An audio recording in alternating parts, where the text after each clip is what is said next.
오늘의 찬송은 174장입니다. 성령의 은사를. 성령의 은사를 나에게 채우사 주님의 사랑 본받아 나 살게 하옵소서.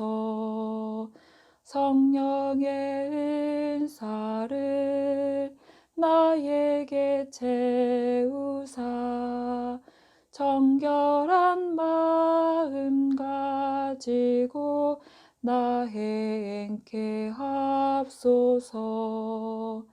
성령의 은사를 나에게 채우사 더러운 세상 물욕을 다 태워 줍소서. 성령의 은사를 나에게 채우사 영원한 주님 나라에 나 살게 하옵소서. 아멘. 하나님 아버지, 우리가 다 같이 주님 앞에 마음을 모으고 주님 내게 주시는 말씀을 기다립니다. 각양각색으로 이런 말씀 저런 말씀 주실 때마다 내가 골라서 먹는 말씀이 되지 않게 하시고 어떤 말씀도 다 내게 양식이 되고 믿음의 양분이 됨을 기억하면서 오늘도 우리가 하나님 자녀로 살아가는 길 열어주실 때에 그 길로 나아갈 수 있는 믿음 주옵소서. 특별히 몸이 아파 거동하기 힘든 환우들을 기억하여 주옵소서. 찬바람에 몸 건강에 염려되는 분들 더욱 살펴주시고 환우를 돌보는 가족들의 몸과 마음의 건강도 특별히 챙겨 주시옵소서. 우리의 교우들의 가정들 성령으로 든든케 하셔서 이상하게도 부부들은 어제보다 오늘 더 용납하고 용서하며 살아가게 하시고 부모와 자녀 간에도 서로 공경과 사랑이 커지게 하옵소서. 성령의 도우심 없이 말씀 없이 내 힘으로 잘하려고 애쓰다가 괜히 안함만 못한 일 되게 마시고 말씀 안에서 주님의 힘을 공급받아 이 어려운 시기를 잘 극복해 나갈 수 있는 우리 가정들 되게 하여 주옵소서. 예수님의 이름으로 기도드립니다. 아멘. 오늘 우리에게 주시는 말씀은 신명기 22장 13절에서 21절까지입니다. 신명기 22장 13절에서 22절입니다. 누구든지 아내를 맞이하여 그에게 들어간 후에 그를 미워하여 비방거리를 만들어 그에게 누명을 씌워 이르되 내가 이 여자를 맞이하였더니 그와 동침할 때 그가 처녀임을 보지 못하였노라 하면 그 처녀의 부모가 그 처녀의 표를 얻어가지고 그 성문 장로들에게로 가서 처녀의 아버지가 장로들에게 말하기를 내 딸을 이 사람에게 아내로 주었더니 그가 미워하여 비방거리를 만들어 말하기를 내가 내 딸에게서 처녀임을 보지 못하였노라 하나 보라 내 딸이 처녀의 표적이 이것이라 하고 그 부모가 그 자리옷을 그 성읍 장로들 앞에 펼 것이요 그 성읍 장로들은 그 사람을 잡아 때리고 이스라엘 처녀에게 누명을 씌움으로 말미암아 그에게서 은 100세겔을 벌금으로 받아 여자의 아버지에게 주고 그 여자는 그 남자가 평생에 버릴 수 없는 아내가 되게 하려니와 그 일이 참되어 그 처녀에게 처녀의 표적이 없거든 그 처녀를 그의 아버지 집 문에서 끌어내고 그 성읍 사람들이 그를 돌로 쳐 죽일지니 이는 그가 그의 아버지 집에서 창기의 행동을 하여 이스라엘 중에서 악을 행하였음이라. 너는 이와 같이 하여 너희 가운데서 악을 제할지니라. 아멘. 하나님은 거룩한 백성들은 삶이 거룩해 한다고 계속해서 말씀하시면서 섬세하게 사회적인 문제들을 미리 돌아봐 주시는 것을 볼 수가 있습니다. 가정과 사회 속에서 벌어지는 일은 가지수도 많고 일어나는 일도 정말 다양합니다. 그럼에도 잘하면 좋지만 잘못하면 법적 문제로 싸워야 하는 일들도 태반입니다. 특히 서로 다른 생활권에서 살다가 만난 남녀가 결혼하는 과정에서 일어날 수 있는 일들이 시대를 떠나서 참 예민한 부분인 것 같습니다. 구약의 시대가 고대 근동의 상황들이긴 하지만 당시 율법이나 판례들을 통해서 하나님께서 어떤 말씀을 하고 계시는지, 우리가 무엇을 배워야 하는지를 살펴볼 수가 있습니다. 신명기 22장 13절 이하에서 마지막 절까지 나오는 말씀은 10계명에 간음하지 말라는 7계명의 확장적 적용을 다루는 작은 단락들로 구성되어 있습니다. 순결과 관련되면서도 당시에도 사회적으로 약자인 여자를 보호하는 법이라고 할 수 있습니다. 13절부터 21절까지는 결혼의 시작부터가 얼마나 중요한지를 말씀하시면서 남편이 아내의 처녀성을 고의적으로 의심하여 거짓되게 정죄함으로써 결혼관계를 파탄에 이르게 하려는 못된 행위를 막고자 정한 법입니다. 13절입니다. 누구든지 아내를 맞이하여 그에게 들어간 후 그를 미워하여 비방거리를 만들어 그에게 누명을 씌워. 여기까지만 보더라도 남편 쪽에서 아주 나쁜 의도가 있다는 것을 단번에 알 수가 있습니다. 아내를 미워했다는 말이 남편이 이혼할 근거를 찾는 것인데요. 이것은 남편이 책임져야 할 부양의 의무를 벗어나려는 비겁한 행동입니다. 아내를 내보내는 것은 아내에게 간음죄를 짓게 만드는 죄가 됩니다. 그래도 사람이 할 일이 따로 있지, 아내를 버릴 궁리로 이 여자가 처녀가 아니었다는 누명을 씌워버리는 것은 너무나 어처구니가 없습니다. 그런데 사건 발달을 남편이 일으켰어도 당시엔 그것을 또 여자 쪽에서 증명해야 했습니다. 15절 보시면 그 처녀의 부모가 자기 딸이 처녀라는 증표를 얻어 성문 장로들에게로 갑니다. 이제 공개 재판 석상에서 이 남편을 무고죄로 고소하는 것입니다. 그리고 처녀의 아버지가 장로들에게 이렇게 말합니다. 내 딸을 이 사람에게 아내로 주었더니 그가 미워하여 비방거리를 만들어 말하기를 내가 네 딸에게서 처녀임을 보지 못하였노라 하나 보라 내 딸의 처녀의 표직이 이것이라 하고 그 부모가 그 자리 옷을 그 성읍 장로들 앞에 펼 것이요. 고대 근동 결혼 문화에서는 부모가 결혼 전에 처녀성에 대한 증거를 제시하곤 하지만 후에 증거로 제시하기도 합니다. 그렇게 그 아내가 처녀임이 입증되면 18절입니다. 그 성읍 장로들은 그 사람을 잡아 때리고 이스라엘 처녀에게 누명을 씌움으로 말미암아 그에게서 은 100세겔을 벌금으로 받아 여자의 아버지에게 줍니다. 은 100세겔은 당시 통상적인 신부를 데려오는 값이 50세겔이었으니까 그것의 2배를 벌금으로 물리는 것입니다. 그리고 그 여자는 그 남자가 평생에 버릴 수 없는 아내가 되게 합니다. 바로 이것이 이 법을 정한 목적입니다. 남편 맘대로 아내의 처녀성을 의심해서 내보내는 것은 아내에게 간음죄를 짓게 만드는 죄가 되기 때문에 그래서 아내를 함부로 할 수 없도록 평생 버릴 수 없는 아내가 되게 하여 결혼한 여성을 사회적으로 보호하기 위한 법적 장치를 마련해주고 계시는 것입니다. 그런데 그 반대로 또 그 일이 참이 되어서 그 처녀에게 처녀의 표적이 없거든, 즉 남편의 말이 사실이거든 21절입니다. 그 처녀를 그의 아버지 집 문에서 끌어내고 그 성읍 사람들이 그를 돌로 쳐 죽일지니 이는 그가 그의 아버지 집에서 창기 행동을 하여 이스라엘 중에서 악을 행하였음이라. 너는 이와 같이 하여 너희 가운데에서 악을 제할지니라. 남편에 대한 벌과 아내에 대한 벌이 차이가 있어 보입니다.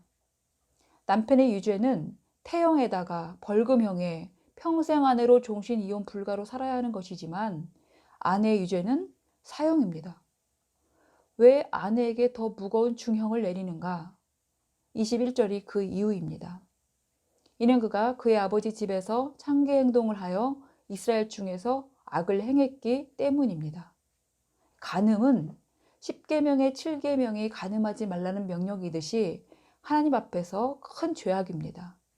또한 하나님은 한 사람의 죄로 백성들 전체가 죄로 물들게 하는 것을 가장 큰 악으로 보신다는 말입니다. 우리의 죄가 그렇게 시작되었기 때문입니다. 로마서 5장 12절 말씀을 보시면 이러므로 한 사람으로 말미암아 죄가 세상에 들어오고 죄로 말미암아 사망이 왔나니 이와 같이 모든 사람이 죄를 지었으므로 사망이 모든 사람에게 이르렀느니라. 한 사람의 죄로 사망이 오고 모두가 죄를 지음으로 사망이 모두에게 미치게 된 것입니다. 하나님은 사람이 죄악 가운데 살아가는 것을 가장 싫어하시기 때문에 이것을 그대로 두고 보실 수가 없어서 결국 사람의 죄의 문제를 해결하시기 위해 죄 없고 흠 없으신 예수 그리스도를 이 땅에 보내주신 것입니다. 로마서 5장 18절입니다. 그런즉 한 범죄로 많은 사람이 정죄에 이른 것 같이 한 의로운 행위로 말미암아 많은 사람이 의롭다 하심을 받아 생명에 이르렀느니라. 19절입니다. 한 사람이 순종하지 아니함으로 많은 사람이 죄인 된 것 같이 한 사람이 순종하심으로 많은 사람이 의인이 되리라. 이 죄인의 죄를 벗겨내시고 순종으로 의인 삼아주신 주님의 은혜로 살아가는 우리들에게 하나님은 순결의 삶으로 거룩의 삶으로 우리를 여전히 부르고 계십니다. 한 사람의 죄악과 한 사람의 순종이 이렇게 차이가 납니다. 특히 남녀의 결혼 문제뿐 아니라 남녀 사이에 일어난 성문제들이 계속해서 나오고 있습니다. 22절 이하에도 보시면 어떤 남자가 유부녀와 동침한 경우에는 둘 다 죽여서 이스라엘에서 악을 제하라고 하셨습니다. 오늘 말씀 23절 보시면 남자가 약혼한 후 처녀가 어떤 남자 약혼한 후에 또 다른 남자가 성읍 안에서 그 처녀와 동침하면 둘 다 돌로 쳐 죽입니다. 왜냐하면 그 처녀는 성 안에 있으면서도 소리를 지르지 않았기 때문이고 즉 자기 방어를 할 수 있는데도 안 한 것이죠. 그리고 그 남자는 이웃의 아내를 욕보였기 때문입니다. 약혼한 여자는 당시에 결혼한 여자와 같은 그런 취급을 하였습니다. 25절입니다. 남자가 약혼한 처녀를 들에서 만나서 강간했으면 그 강간한 남자만 죽일 것이요. 왜냐하면 처녀는 들에서 소리를 질렀어도 구원해 줄 사람이 없었기 때문에 죽이지 않는 것입니다. 오늘 신명기 22장 28절입니다. 남자가 약혼하지 않은 처녀를 붙들고 동침하다가 그 둘이 발견되면 그 남자는 처녀의 아버지에게 은 50세겔, 아까 신부에게 치르는 값이었죠. 그것을 주고 아내로 삼되 평생의 그를 버리지 못할 것이니라. 이러한 쭉 사례들을 말씀하시면서 이것을 통해서 하나님은 하나님의 백성들은 거룩하고 순결함을 목숨처럼 지켜야 함과 동시에 어떤 상황이든지 자기 책임을 다하라고 말씀하십니다. 그러나 자기가 책임질 수 없는 상황에서는 철저하게 사회적으로도 보호받을 필요가 있음도 명시해주고 계십니다.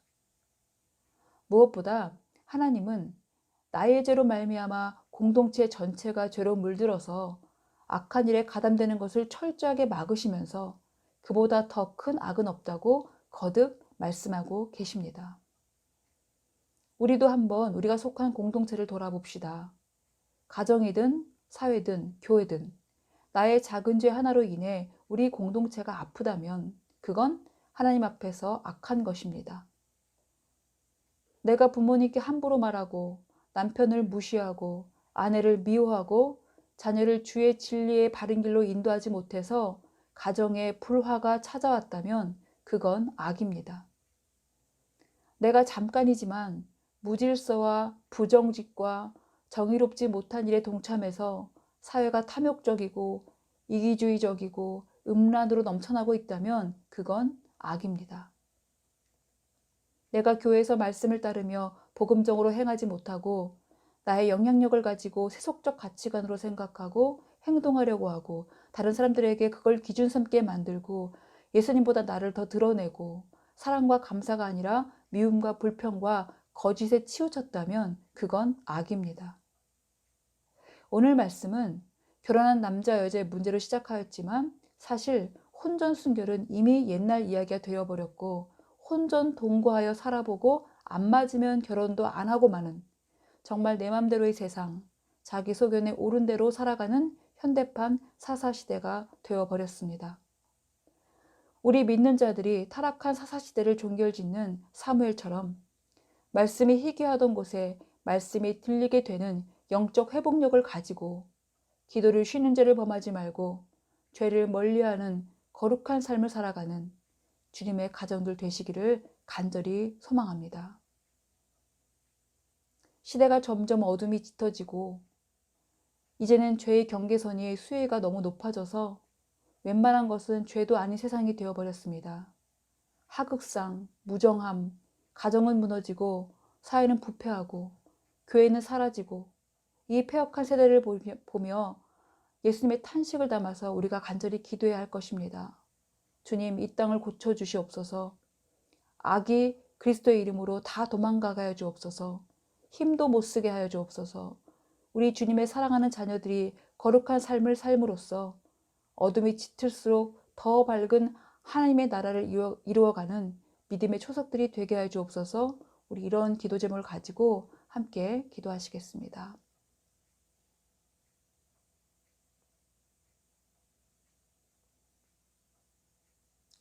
하나님, 성경의 욥처럼 가족들이 나가고 들어올 때마다 주님께 범죄한 일이 없는지 늘 회개를 놓치지 않게 하였던 것처럼 우리의 가정들이 하나님 앞에서 경건하게 살려고 힘쓸 수 있는 가정들 되게 도와주시옵소서. 세상에 어둠이 짙어지고 있을 때에 우리 믿는 자들이 하나님을 더욱더 붙듦으로 말미암아 이 세상을 밝게 비출 수 있는 그리스도의 빛이 우리 안에 차고 넘쳐 흘러서 하나님 아버지 이 세상을 변화시킬 수 있는 믿음의 용사들 되게 하여 주시옵소서.